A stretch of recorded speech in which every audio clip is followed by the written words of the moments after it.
Praise the Lord. யாத்ராகமம் 33ஆம் அதிகாரம் 11ஆம் வசனம். ஒருவன் தன் சிநேகிதனோடு பேசுவது போல கர்த்தர் மோசையோடு முகமுகமாய் பேசினார். பின்பு அவன் பாளையத்திற்கு திரும்பினான். நூனின் குமாரனாகிய யோசுவா என்னும் அவனுடைய பணிவிடைக்காரனாகிய வாலிபன் ஆசரிப்பு கூடாரத்தை விட்டு பிரியாதிருந்தான். ஆம் பிரியமானவர்களே, தேவன் மோசையோடு கூட ஒரு சிநேகிதனை போல வேதம் சொல்லியிருக்கிறது, முகமுகமாய் பேசினாராம். இந்த பூமியில தேவனை விட நம்ம நேசிக்கிறவங்க யாருமே கிடையாதுங்க.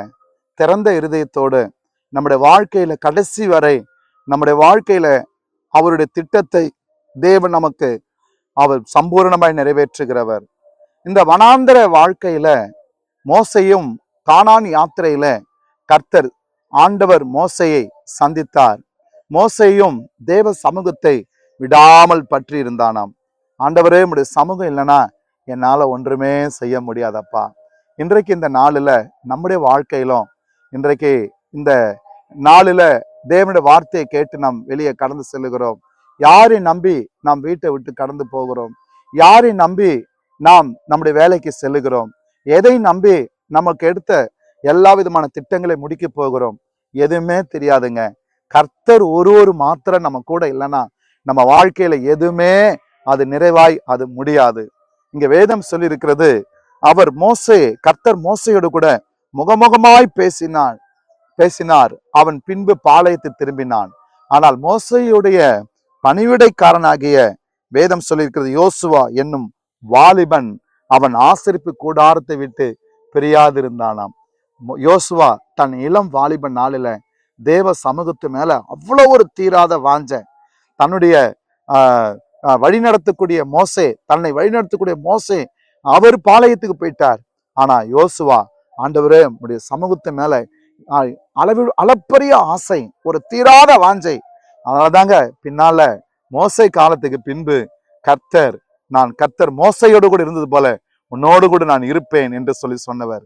நம்முடைய வாழ்க்கையில தேவ திட்டம் வலுப்பெற வேண்டும் என்றால், தேவ திட்டம் வெளியரங்கமாய் அது செயல்பட வேண்டும் என்றால், தேவ சமூகத்தை மட்டும் பிடித்து கொள்ளுங்க. மனுஷனுக்காக பார்க்காதீங்க.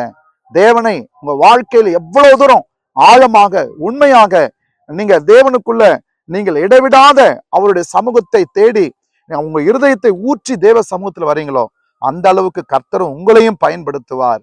யோசுவாவின் நாட்களிலே அவர் யோர்தானை ஆண்டவர் அந்த இடத்துல பின்னிட்டு போக பண்ணினார். இந்த நாட்களிலும் கர்த்தர் உங்களோடு கூட இருக்கிறார். ஆம் பிரியமானவர்களே, கர்த்தருடைய கரம் உங்கள் மேல் இருக்கிறது.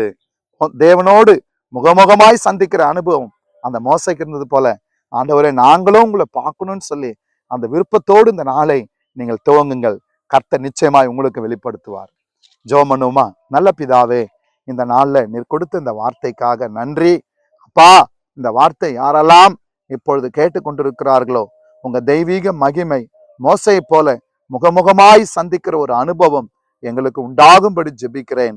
அன்பு தகப்பனே, உங்க தெய்வீக பிரசன்னத்தினால ஒவ்வொருவரும் நிரப்புங்கப்பா. உங்க கிருபை, தயவு, உங்களுடைய ஆளுகை ஒவ்வொருவரையும் தாங்கட்டும். ஆண்டவரே, இந்த நாள் எங்களை முழுவதும் ஒப்பு கொடுக்கிறோம்.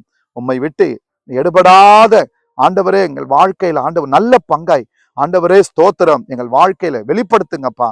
நீர் மாத்திரம் போது எங்க வாழ்க்கையில எல்லாவற்றையும் நடத்துங்க. இயேசுவின் நாமத்தில் பிதாவே, ஆமென். God bless you.